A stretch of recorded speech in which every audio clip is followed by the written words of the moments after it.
We're living in a crisis, and the world and the church is actually divided into two parts.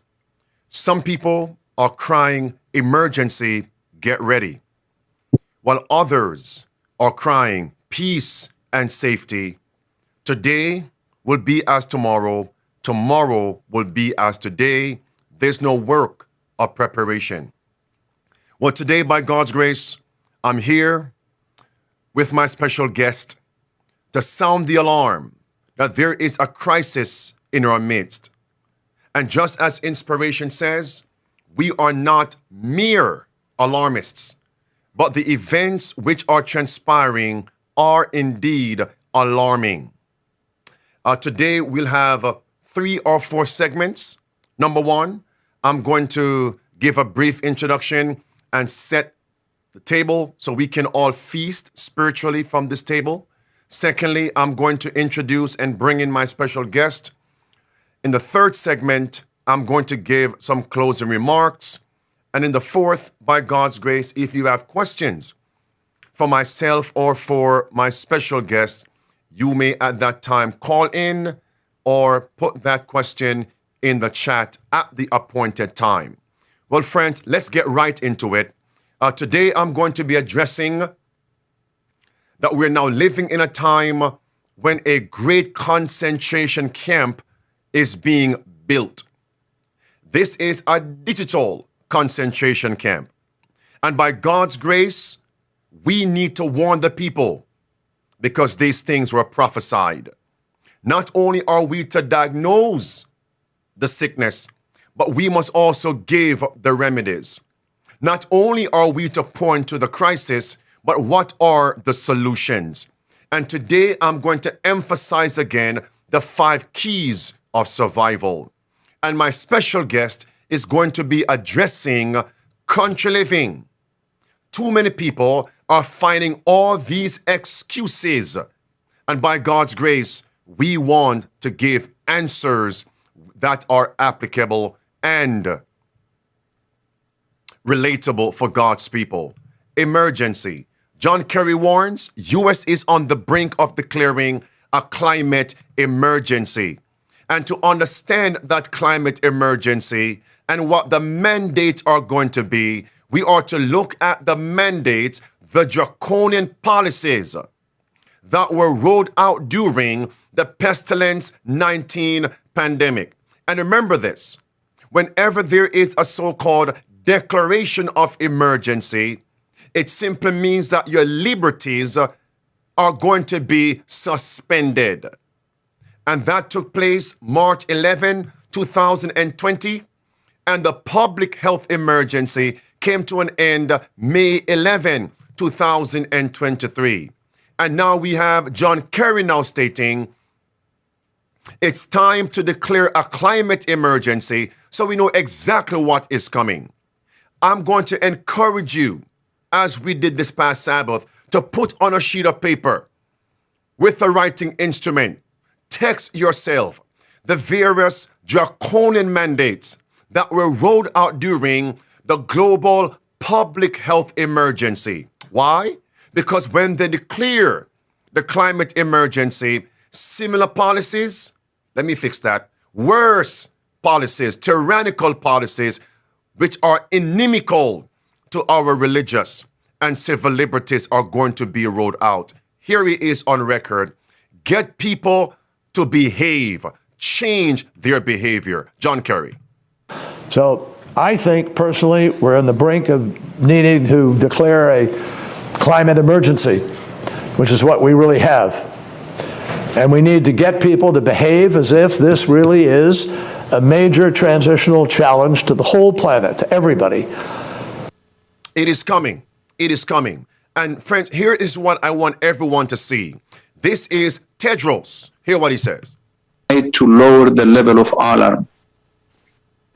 Yesterday, the emergency committee met for the 15th time and recommended to me that I declare an end to the public health emergency of international concern. I have accepted that advice. It's therefore with great hope that I declare COVID-19 over as a global health emergency. Now, friend, how long was that crisis, the public health emergency, when our rights were repudiated, suspended? 1,221 days ago, WHO learned of a cluster of cases of pneumonia of unknown cause in Wuhan, China. So we're talking about 3.5 years approximately. Here's my question to everybody right now. What if we only have 3.5 years left? How would you live today? What would you do differently as it relates to spiritual and practical preparation? What if you only had 3.5 years left? Would you be found getting ready, implementing the 5 keys of survival? Key number 1, conversion. Key number 2, country living. Key number 3, having food, water, resources on your property. If you only have 3.5 years left, what would you do? Do you think it's accidental? The public health emergency was for approximately 3.5 years. Take a look at this. Do you know that when Jesus said in Luke 21, verse 22, verse 23, when you shall see Jerusalem surrounded with armies, know the desolation thereof is nigh. If you're in the city, flee to the mountains. Do you know God sent a warning sign? That warning sign was the Roman leader of the army, Cestius, descended upon Jerusalem and set a siege around Jerusalem, but providentially retracted that siege and returned to Rome. What date did he come down to Jerusalem? July 66 AD. He retreated providentially. And those Christians who saw that, they remembered Luke 21. And they fled the city into the mountains. But there were professed Christians, professed Jews that remained in the city of Jerusalem. And what happened? 3.5 years later, approximately, Titus descended, surrounded Jerusalem. And what happened, friends? It was destroyed. And all those people, before they died and perished and died lost, we're told they starved to death. Many ate their children just for food. Take a look at this. That's it, friends. Titus came down April of the year 70 AD. That's approximately 3.5 years. Did God give us the warning sign? In the pandemic, 3.5 years approximately. And now they are declaring a climate emergency. Don't you say this new administration would change things. Because in the third block today, I'm going to share with you, this incoming administration is also on the path to implement the policies to bring about a digital-only society. Wait, what would you call that? A digital concentration camp. So I think personally we're on the brink of needing to declare a climate emergency, which is what we really have. And we need to get people to behave as if this really is a major transitional challenge to the whole planet. To every. You're being surrounded. And there are your statements in the book Great Controversy, the first chapter, the destruction of Jerusalem. That is being tyrannical, will force you how to behave. And one of those policies is going to be to rest on Sunday based on prophecy, history, and current events. Am I ready? Are you ready? And when you are surrounded, as Jerusalem was, nobody could leave, nobody could enter. You could not buy, you could not sell. You became government dependent, a pauper. It's coming. Again, I ask the question, what if you only had 3.5 years? What would you do differently today? And that's why inspiration says, as a matter of fact, preacher, roll these paragraphs on the screen for those who want to pause the video and want to mentally consume these paragraphs and allow me to move on to bring in my special guest shortly here. They can pause the video and read that. And that's why we're told it's time to move out into the country. Grow your own provisions.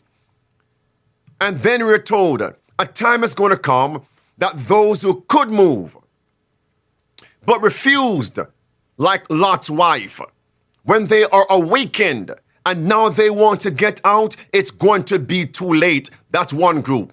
Another group, they want to move out, but they are mentally paralyzed. They have all these excuses.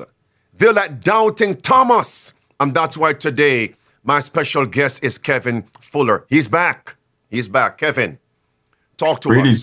Let's get right into it. No pleasantries, no intro. Get right into it. Today, our topic is creating a way to and making a living in the country, preparing a way, creating a way to move into the country and making a living while we are in the country. Creative income opportunities in rural areas. How do I get started and where do I go to get help and services? Kevin Fuller, welcome. Well, thank you, Pastor. Thanks for having me back so soon. Well, first, you asked a question on last week that I didn't answer. The answer for that today is you wanted to know what was going on through my chain, my people that we're getting our information from. Well, what happened not long ago is that I had a service member in Hawaii. They immediately got a call that they had to get on the ship and beat feet to Alaska, where Russia and China was doing mass drilling, mass training right above us. We already know that Russia's in Cuba. They had ships, submarines, everything, and they're training. They're training for a reason, and they're training right above us.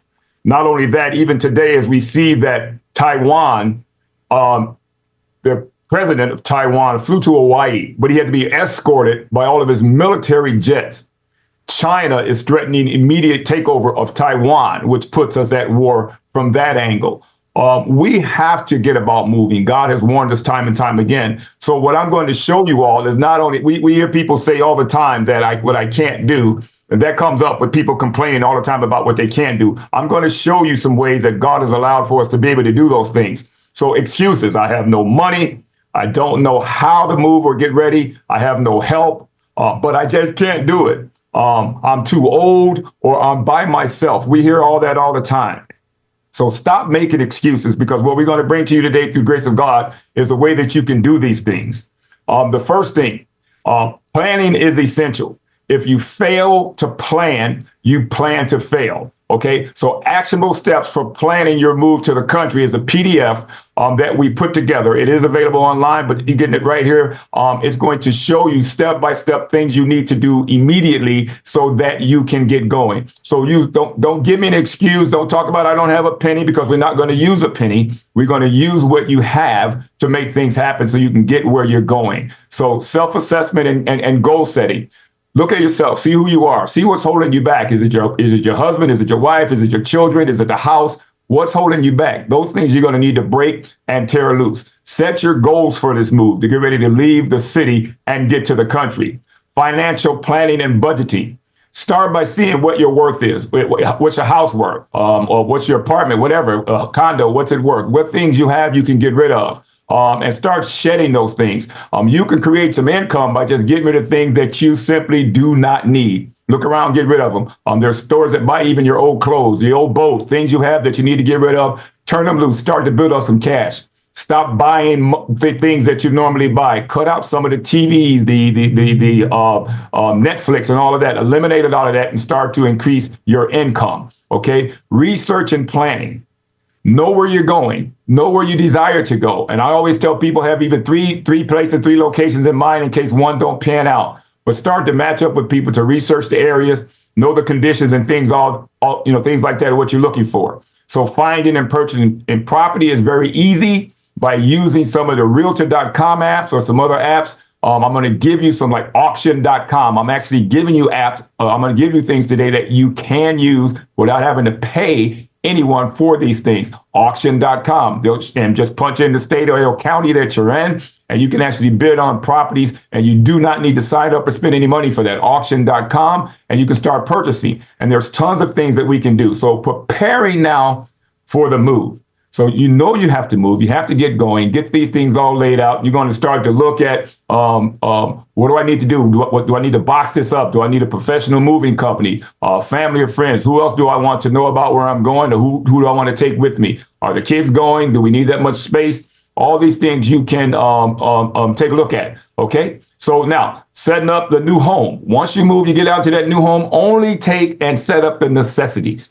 Less is better. Less is more, because you're going to need be in a tighter space. You won't be looking for that luxurious country mansion. Don't look for it. Less is better. So when you get out there, it's going to be about being able to work the land and live great. If it's cold, consider the weather, consider the conditions, all those things. Preparing for the weather, preparing with wood and all that. I always say the Bible says, consider the ant. The ant gets busy.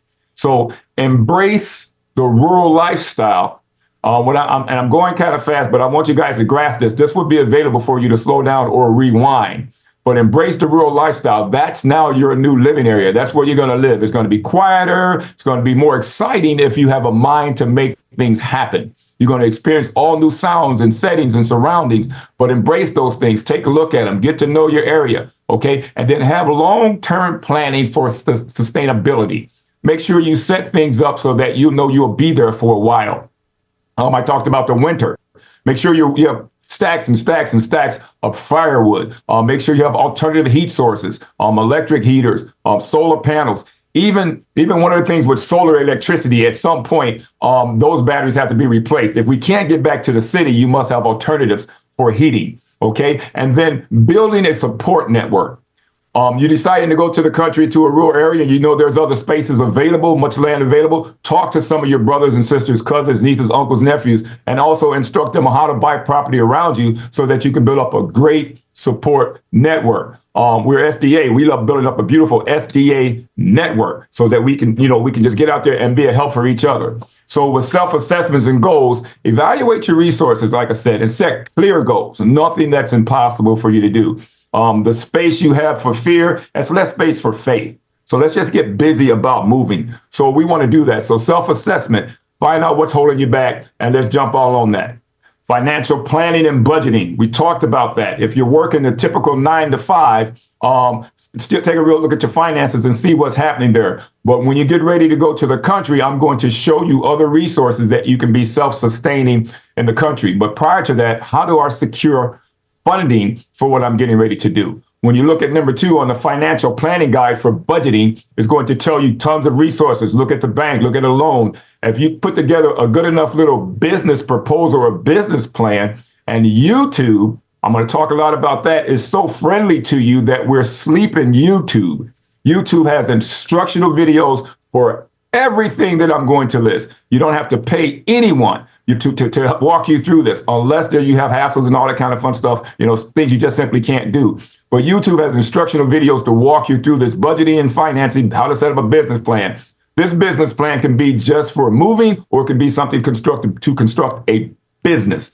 So for moving, if you present good enough business plan and you say you don't have the finance, present it to a family member. Listen, this is what I'm looking to do in the rural area. Some of your family members that may not be following the faith can still assist you financially in helping you move and achieve those goals. Because if you move and you set up, say, a home-based business, then they know they can reap a profit from it. But not only that, you're going to pique their interest about also getting out of the city. So securing funding, home loans, mortgage, equity in your home, selling produce or product, all those things are key. I said research and planning earlier. Choose the right location. Understand the local laws and regulations in the area that you're going. As it applies to building structures, you can get instruction from YouTube on how to build a root cellar, how to build a shed, how to build a storm shelter, how to build a barn. One man building a house. Type it in on YouTube, and you'll see all these things. I always tell people this: there's what's something called a YouTube downloader, and you can get yourself an external hard drive. Download all those videos that can help you make decisions. In the event you don't have the internet or something to watch them, you can watch them later. They'll help you construct gardens and barns and sheds and laws and contracts and agreements and forms. They help you do planning and set up for your own at-home business. YouTube is loaded with thousands of home-based businesses that you can do in the country. And a little bit, I'm going to give you some of those. Okay, funding and purchasing the properties, search for properties, inspect and evaluate the properties, and then make an offer and then finalize the purchase. If someone's listing a house for $100,000, that doesn't mean you're going to pay $100,000 for it. Put them an offer in, $75,000. Meet somewhere in the middle. Save a little money. Use that money you save to do something else. Consider a property that has a well already. Consider a property that has the septic tank already. But if you just happen to get the perfect piece of blank land, then we'll have other resources that can help you get those tanks, get the septic in, get the sewer in, and get the well in, and the things you need. There is help available for that you can hire someone to do it, or you can do it yourself. Again, YouTube. Start any questions, any ideas you have. YouTube it first. There's a microphone on YouTube. There's a microphone on Google. Click it on your browser and say, how do I put in a well? How do I build a shed? How does one person build a walkway? And YouTube will answer your questions. Okay, so let's not hesitate. It's there for a reason. Preparing the move, plan the logistics, downsize the declutter. We talked about that. Notify the relative parties, your post office, everything that let the electric company know, the gas company know, disconnect, I'm moving, I'm gone, get all that straight. All the mail you got coming in, you can have it routed to a P.O. box in the country or your new address. So get all those things squared away, let people know that you won't be there. Now, when you set up your new home, move in, establish a routine. What do I do every day? Well, you gather that firewood in the morning. You go out and you take care of whatever you got. If you got horses or whatever you're raising, some people even raise animals. We don't eat meat. We don't condone eating meat. Some people raise animals. And so prepare whatever you do in the day and for the evening, for the night to make it through. But establish a routine. If you're planting a garden, sowing seeds, walking the land, getting familiar with the community. Create a routine, something that's just totally different from what you do in the city. And then, like I said, embrace that real lifestyle. Learn new skills, adapt to the environment, focus on your health and well-being. Because believe it or not, now you're going to have a peace of mind. Now you're going to be able to rest. You're going to be able to sleep at night as soon as you get used to the crickets. So it's going to be awesome for you, but embrace that and give God the glory and the thanks that you're able to make that transition. Long-term planning and sustainability. Plan for the future, practical sustainability, okay? How can I create something where I don't need to go back to the city much at all? How can I grow my own food, okay? How can I be self-sustaining? Let's start with heating. I always start with heating because if you got that heat, you feel good about yourself, you can do a lot of things. If you got property with trees on it, fine, leave them there. Start buying and shopping your wood from other places. Always use your land and your trees as the last resource. Start planting fruit trees, things like that, because you're planning for long-term sustainability. Start planting your fruit trees. There are grants available for people that plant fruit trees on their land. There are grants available. Look that up on YouTube. Ask about that. Are there grants available? And they'll take care of you. So start planning for long-term sustainability. Get your wood and things from other sources. Buy some food and things from other sources. Grow spices and herbs. Those will be things that you can't get, in the city because you won't be going back to the city. You don't plan to go back to the city much at all. So start growing things that you'll need for long-term sustainability. And then connect with your neighbors. Seek professional advice. You want to build a support network. Knowing the area, the community, the people. Tell them who you are, what you specialize in, what services you can offer. Put that out there and make yourself known in the area. Okay? So I wanted to go over those things with you, and I know I'm talking kind of fast, but I think you guys get the gist of where I'm going with this. There is a way we can do this very easily. God has warned us.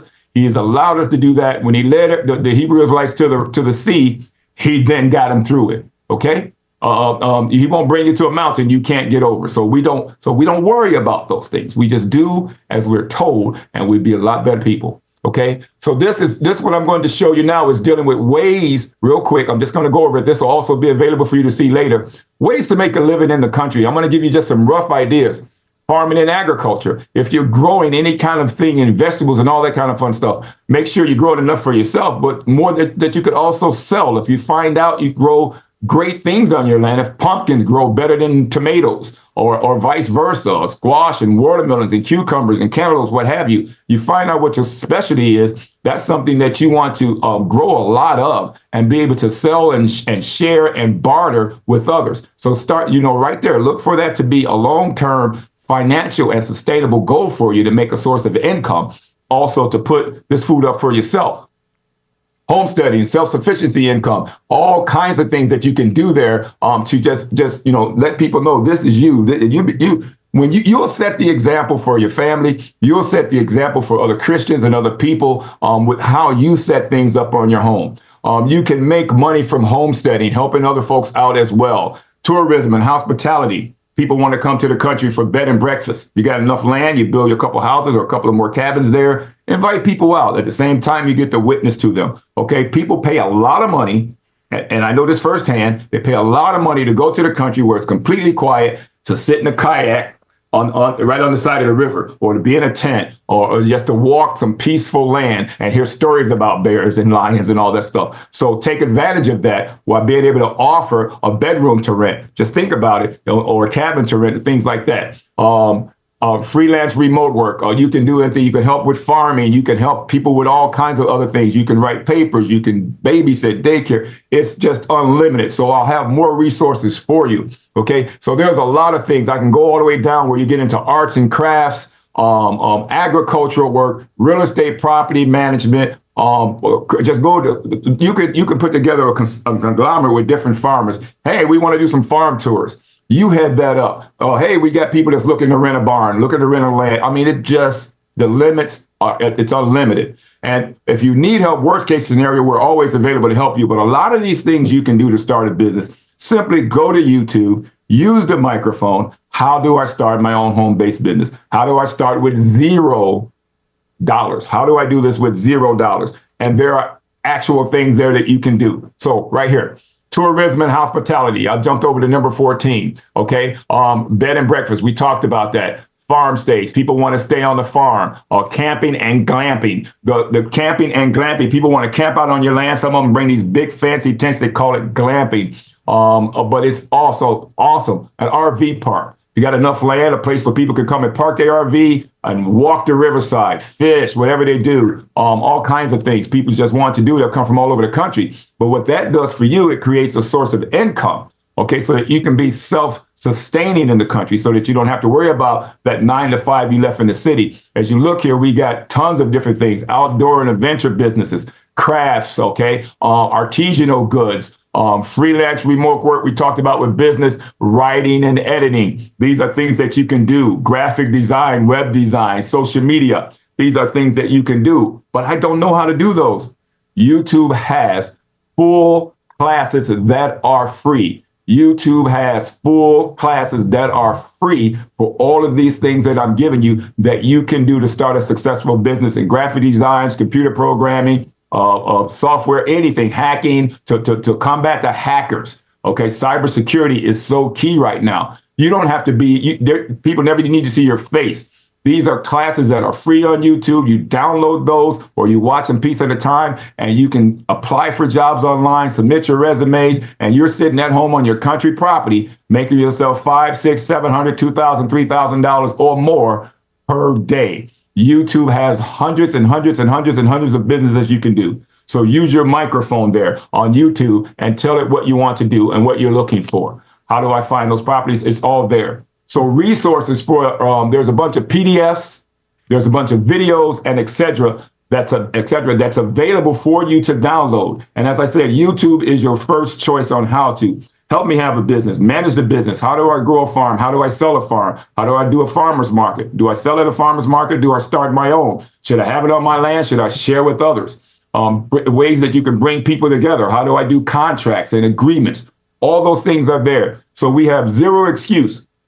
If you have a seed, you can start something growing. If you don't have a seed, see me, because I got plenty of corn from the 1800s. I got about 300 pounds of that left, and I have to get a seed or two to you. But if you can plant a seed, which has already been planted, you can grow something from that, and then you reap what you sow. So get it in your mind that you're all set. God has already blessed you. You're ready to go. Have your confidence up, your faith up, and believe in yourself. If you don't believe in yourself, trust God and get moving. So no more excuses about what we can and can't do. So YouTube is a big resource. We have a book, just real quick, on country living, about everything you need. It's everything to include God, more than a guidebook. It lists different jobs. It lists different things that we can help you with. And our website has tons of downloadables, a lot of free stuff. Take advantage of this stuff. Take advantage. A lot of free pamphlets, a lot of free things that you can do that you don't need to pay anybody for, that you do not need help with. There's another website, oceanofpdf.com, www.oceanofpdf, oceanofpdf.com. You can type in any subject, anything, and in a PDF booklet you can print out. It does not cost you a dime. So stop saying, I don't have any money. Any ideas that you have on even how to make money or any ideas you want on how to do something, use Oceans of PDF. Type it in, see what comes up. That's a free download, and you can do what you want to do. Last, therearepeople.org. Look for us online. Look for therearepeople.org. We've got books online. We got all kinds of things. Ellen G. White has great books to help you with those things. And then start to talk with your family and your neighbors as you make these plans and see if they have the same idea or the same goals. But remember, let's get moving now. We don't have a lot of time. Declutter, as we talked about. Start to declutter the things you have. You won't need them. And you get to start all over. There's a chapter in that book that talks about 50 hand tools. I call them power tools because we're using muscle, our own power, elbow grease. But there's 50 tools that you can use in the country to get a lot of work done. I'm currently taking courses on some of the things the Amish did way back in the day, as they still do today because they don't use electricity. And I'm looking at how they did all kinds of things and they're so creative. You'd be like, wow. But remember, God gave us power, love, and a sound mind. The devil comes to kill and destroy. So we have to walk in who we are, trusting in God that we get these things done. And let's get about our Father's business. Let's just really get about our Father's business, Pastor. You agree? Right. Kevin, just hold the line. Sure. Possibly we have some questions for you from those who are joining us live right now. Not a problem. I believe you laid down and laid out a wealth of information, practical information, so people don't have to use the old excuses. No more excuses. Let us get to work. As we do our part, God will do his. And as you rightfully said, we don't have enough time. What if we only had 3.5 years left? How differently would we live today and tomorrow? Because we know what's coming. So I think personally we're on the brink of needing to declare a climate emergency, which is what we really have. And we need to get people to behave as if this really is a major transitional challenge to the whole planet, to everybody. So it's clear what is coming. So as I share this last segment, then afterward, Kevin, I'll see who has some questions for you. How are they going to monitor? How are they going to change people's behavior? We are told that surveillance is coming. Surveillance system, draconian, abusive, intrusive, it is coming. And when I get to Catherine Fitz, she'll actually tell us what we are thinking is coming is already here as it relates to a digital-only society, a concentration camp. It's already here. There it is, friends, to combat climate change, forcing people to eat less flesh foods. How are they going to monitor this? Net zero will force people to change their behavior. And what is their target date? 2030. We're now in 2024. And I believe the crisis may hit before that date. Get ready now. No more excuses. It's all the Pope's agenda. Sunday worship by law is on the horizon. John Kerry is promoting Laudato Si, the Pope's encyclical. Sunday worship by law. It's all there. The signs of the last days are here. And this is how they are going to monitor to see who is changing their behavior and going along with their intrusive, draconian agenda. These apps on your smartphone. You have to follow their policies, their so-called mandates. I want to give you a clip here. Take a look at this. Very important. We're developing, through technology, an ability for consumers to measure their own carbon footprint. What does that mean? That's where are they traveling? How are they traveling? What are they eating? What are they consuming on the platform? That's it. And then they'll roll out the CBDCs. By programming CBDC, those money can be precisely targeted for what kind of people can own and what kind of use this money can be utilized. For example, for food. That's it. And we are heading into a time, Kevin, we have to be able to sustain ourselves when we can't buy or sell. We cannot transact with currencies. And that time is upon us. Listen. The 15-minute cities is something that the WEF has created called C40, and it's called C40 cities. I would urge you to certainly look on the internet about it, and then go to all of the TikTokers and see what they're really saying. Basically, you won't be able to drive a petrol or diesel car anymore. You'll have to buy electric. If you want food, you will get a calorie-controlled system sent to you by text saying, this is what you can eat today. This is what you can have today. If you violate any of these things, they'll freeze your bank account. That is the next step. These are your bank account. Let me one of the things to Catherine Fitz. Here's what. All right. And the reality, as the financial system gets more controlling and more invasive, it's a little bit like bringing up a corral around us. And CBDCs, central bank digital currencies, and vaccine passports or digital IDs are sort of the last shutting of the gate. We're being surrounded. And that's why Kevin Fuller is here today to augment the point. It's time to move out and to be able to sustain ourselves and stop using excuses. And one of the first things that they will do is simply to control the food.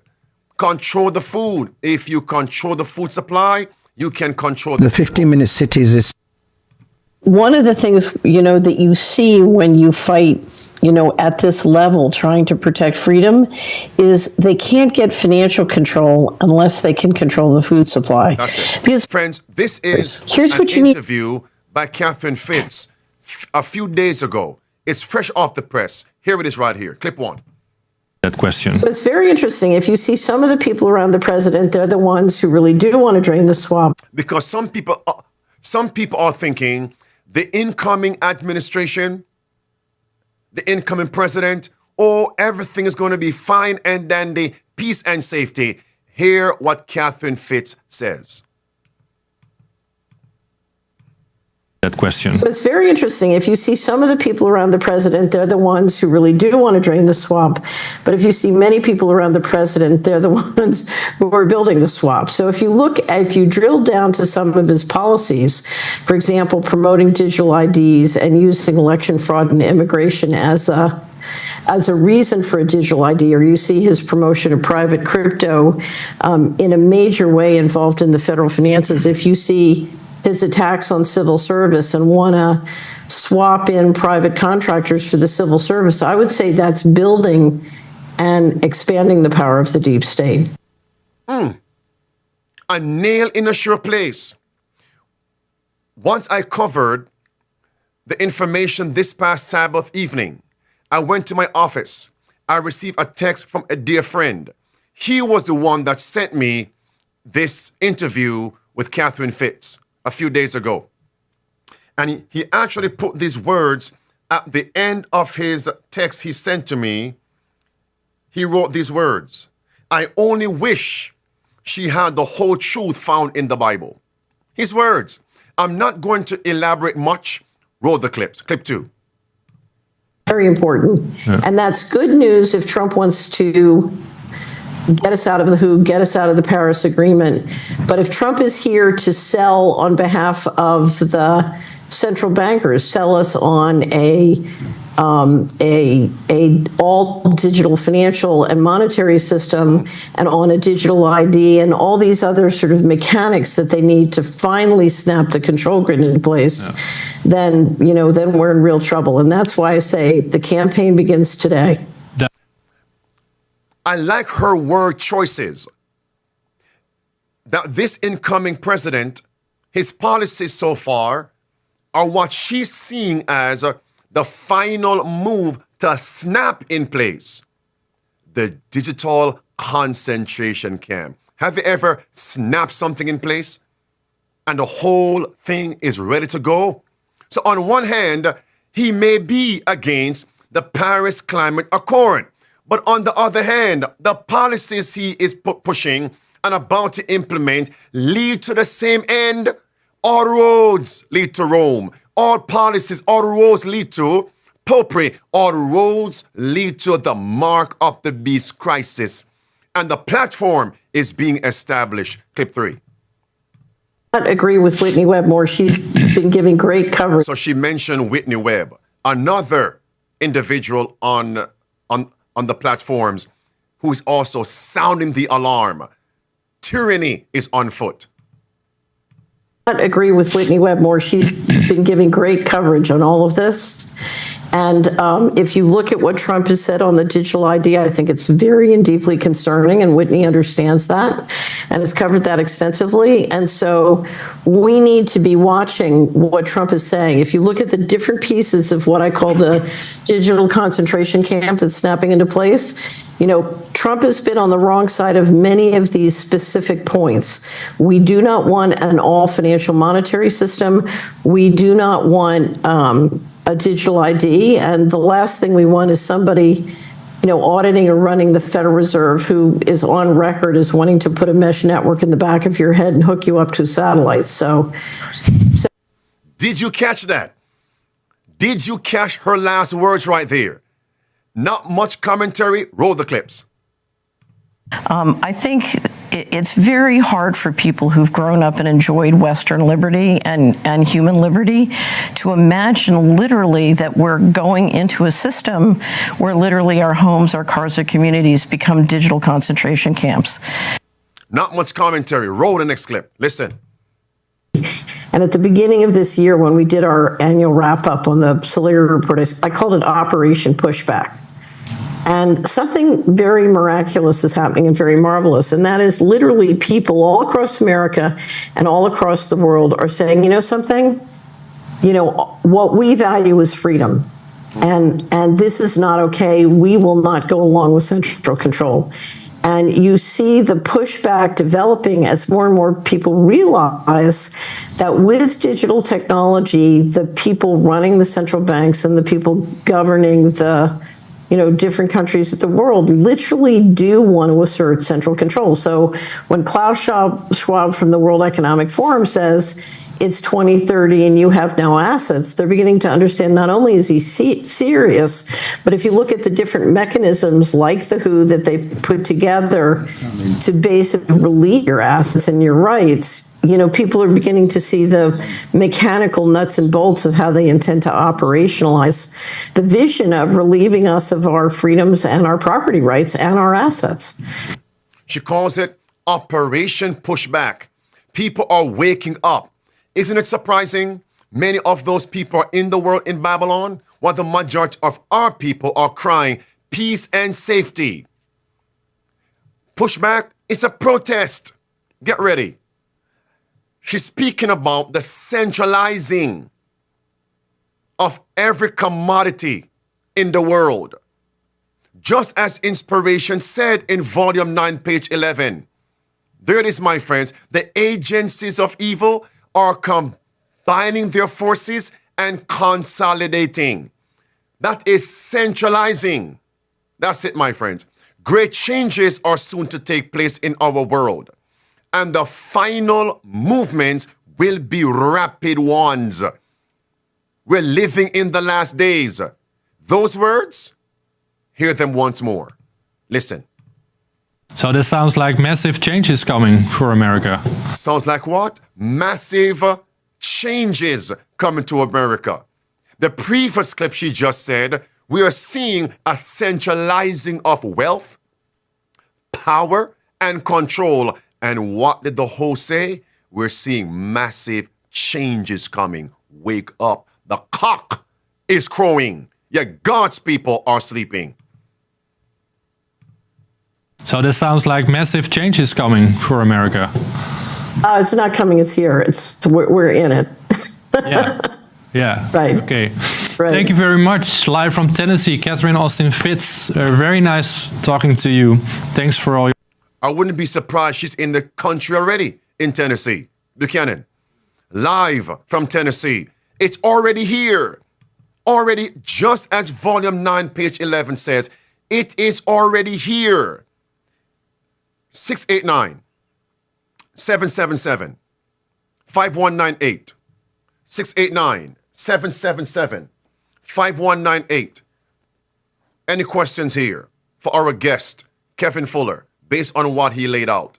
And that's why today he stopped by to share with us how important it is for all of us to be prepared right now in the last days. What if we only had 3.5 years? How would we live today? What preparatory steps would we take today to implement those 5 keys of survival? Now, Kevin, while people are prepping to call in if they have any questions, what's your feedback based on what was just shared, or do you have any additional points? We have a lot of additional points. Technically, we are already being governed by what we eat, what we're allowed to eat. I mean, if you look at other countries and the ingredients that's in the food they have, I mean, it's so minimal. You look at the ingredients that's in our food, it's tremendous, and it's causing sickness. We're already being controlled. If we don't wake up and realize that the country is where we need to be, not only can we grow our own food, we're unlimited as to potentials of what we can do, even to help others. And when the cities are attacked, you'll be safer. You'll have some sort of warning. You'll be nobody attacks a country farm, basically, unless you're watching a Rambo movie. But we're safe in God's hands. But the city's already under siege. Okay, so a question in the chat, Kevin, from Carmel. She writes, Pastor, what about leasing farming land from the government? Is that like being government dependent? Now, Kevin, before you answer that, I have a call in. Now, caller, you're live. What question do you have for us or for Kevin? All right, good afternoon. This is Marsha. I have a question for Kevin. So there's a group of us, 70 Adventists, that bought 100 acres out in the country. I guess we have reached a brick wall because I guess the county that the property sits in, they're now requiring us to provide an ingress and an egress on the property. 6 of us that purchased it. How do we're not trying to cut corners or do anything illegal, okay? We're trying to do things the right way.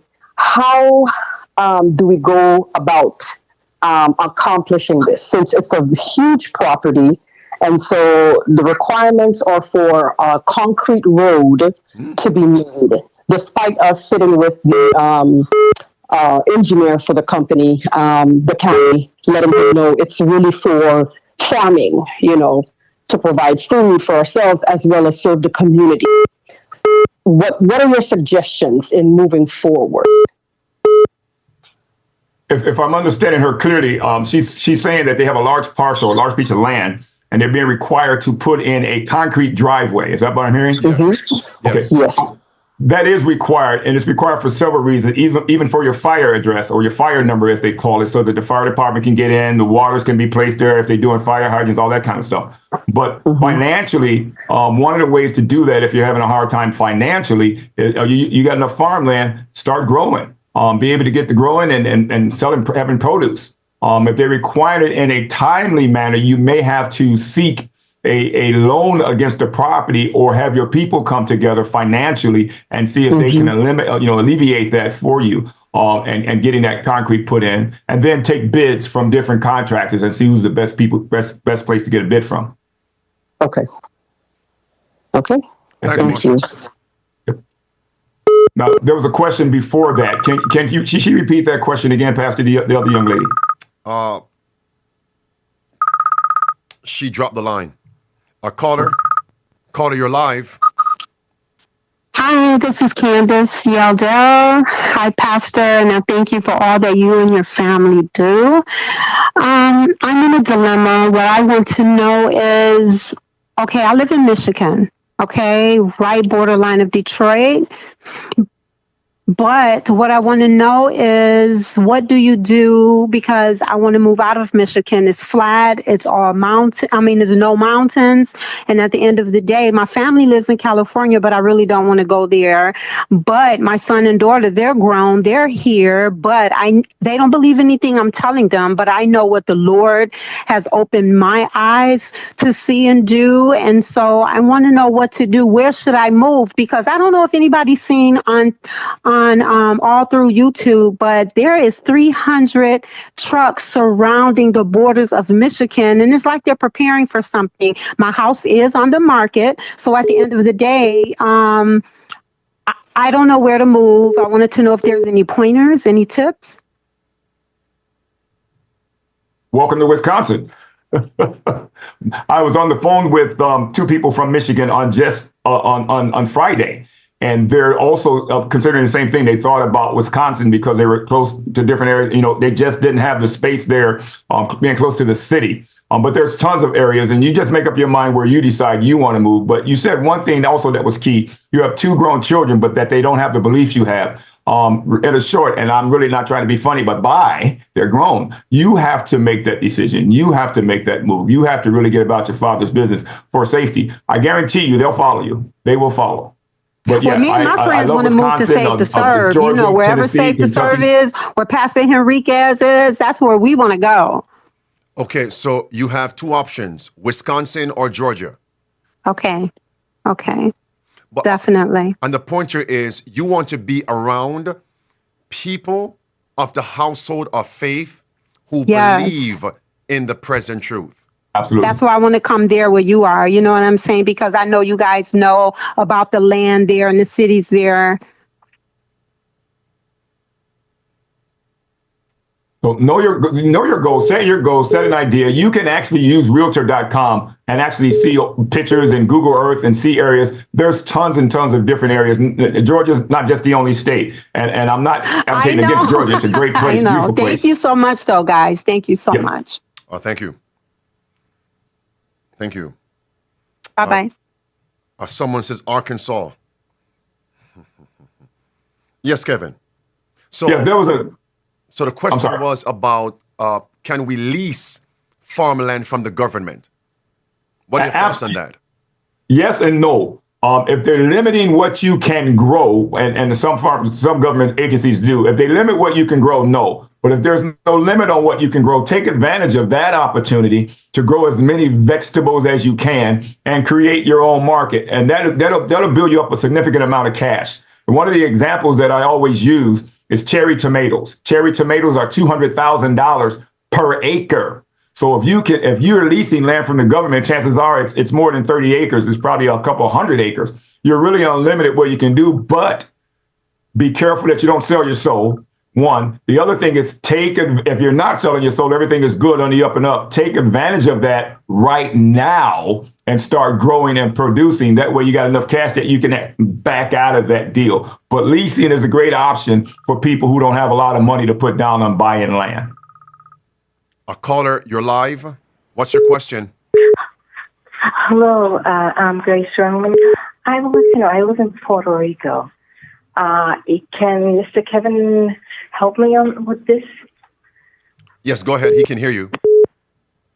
Oh, yes. Well, I live in Puerto Rico and I want to live in the country, but I don't have the resources to get there. So what can I do? you can reach out to us. You can give us a call if you would, and I'll take a look at your area. I can take a look at some of the things in Puerto Rico, some of the different areas. I don't know if they go by province or whatever, but there is country land available there. So I'll be taking a look at some of the real estate offices and companies and calling and contacting people to see what's available for you. And then you in the meantime, do a breakdown of probably your wealth, your resources, things you want to do, and where you want to go, and get those key points and names of towns or cities or provinces or whatever, and have that ready. Get that to me, and I'll see what I can do to help you out there. And that's free. I didn't hear it very well, what he just said. Can I call him to his office? She can. You can register with our website, Pastor, if that's okay. I'd like to give that number out if that's good with you. Yes, go ahead. I'm going to give you my personal cell phone, and any of you are welcome to use that as well. It's 608 area code 608-295-6820, 608-295-6820. However, do text me first. Text me your name, your information, and your location so that I can see that text and know how to respond when I reach back out to you. Thank you. Okay, caller, thank you so much. Okay, thank you. And that's what we're here for, to assist. The fifth key of the 5 keys, to assist others. Okay. Let's take this last call, Kevin. Caller, you are live. Thanks for calling in to Midday Power Surge. What's your question? Thanks for calling in to Midday Power Surge. What's your question? Thanks for calling in to Midday Power.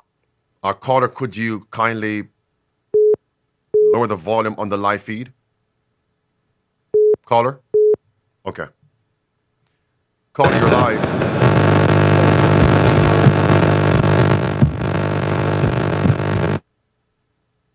Caller? Yes. Yes, okay. Thanks for calling in. You're live. Okay. Can you mute the live feed, please? Can you mute the live?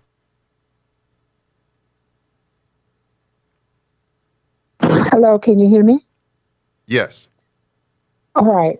I'm listening to all that's being said. Here's the situation. I'm in the country. I'm single. I need a roommate.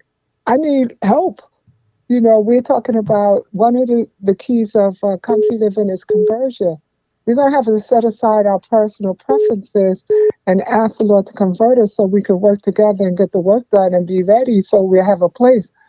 3+ acres, it is the country. Now what? Where do you find like-minded people? Because where I am, the nearest populated place is 30 to 60 miles away. And so it would be great. Then we could evangelize this area. There's one church that's 30 to 60 miles away.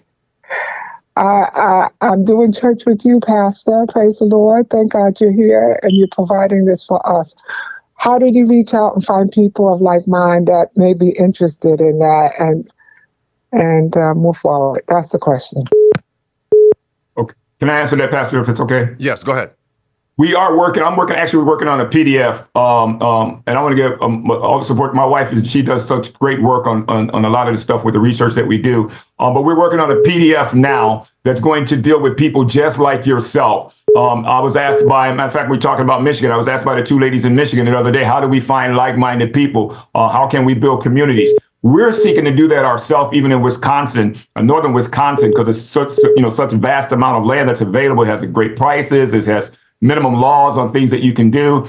So, as I talk to you, what we want to find out from you is where you are exactly, how big a spot you have. Are you willing to lease that to other sisters? We get a lot of elderly women who's saying, I'm by myself and I need to get with another like-minded person to do that. So you can actually start, you have 3 acres. That's certainly enough to farm on and to build a couple of sheds and or campers or whatever on that. So we want to put together like-minded people just like you. So we're actually working on something like that now. So if you reach out to us on the website, therearepeople.org, we can communicate and set something up and even work with you to get that, make that part of your business. All right. Thanks for calling in, caller. Or Kevin, your closing words, Kevin. Well, I just want to thank you for the opportunity to let people know that, God has really provided a way for us, but we can sit there and look like the person they sent a boat, a helicopter, or whatever for all the time, and they say, you didn't rescue me. I sent all this and you didn't take it. Resources are available. Use YouTube. If you're not familiar with how to use YouTube, or if you find yourself stumbling or stuck, reach out to us. We do consult. We do help you out. We'll walk you through that. There is, through the grace of God, we won't turn away anybody. There's nothing we can fall short on. But we specialize in showing you things that you can do with $0 or next to none. And if you want to get more extravagant, you can. So reach out to us. We can help you. And Pastor, again, I just thank you. Even in our book, real quick, we just made some provisions there because we were targeting everybody. It wasn't just SDA, but we don't recommend, I'm saying this because people say, well, you had something in your book about, maybe that's something about milk or eggs and things like that. The book was targeted for everybody, but we don't condone flesh eating, food, that kind of thing is healthy. And with medicines and everything, we even telling people prepare when you go into the country. Some of you on pharmacy medication, seek alternatives to that. Seek natural and homeopathic remedies to your alternative medicines, because when you're in the country, and these are people that read the book, Pastor, when you're in the country, you won't be able to get to a pharmacy, a Walgreens or RX pharmacy. So seek natural alternatives to your medications and things that you're taking, because we can't condone that. And not only can we not condone it, it won't be available for you. Thank you, Pastor. Thank you. Let's pray. Father in heaven, we're thankful today for your blessings upon us. Keep us faithful. Encourage us. May we remove all excuses and press forward. May we not be found crying peace and safety when we're living in a certain emergency. As you promised in Philippians 1:6, we believe it, being confident of this very thing. He who hath begun the good work will perform it. We thank you for hearing us. Thank you for answering. Be with everyone who joined us today, live, and those hereafter, those in the chat, those who called in. Lord, we want to be found prepared and assisting others. We cannot do it in our own strength, so we rely on you, working in co-partnership with you. We thank you for the courage. The encouragement is our prayer in the name of Jesus Christ. Amen. Friends, by God's grace, I will see you on tomorrow at 12 noon Eastern for Midday Power Surge. Subscribe, hit the bell, and of course, like, comment, and share. God bless. Maranatha, the Lord is coming. May we found prepared.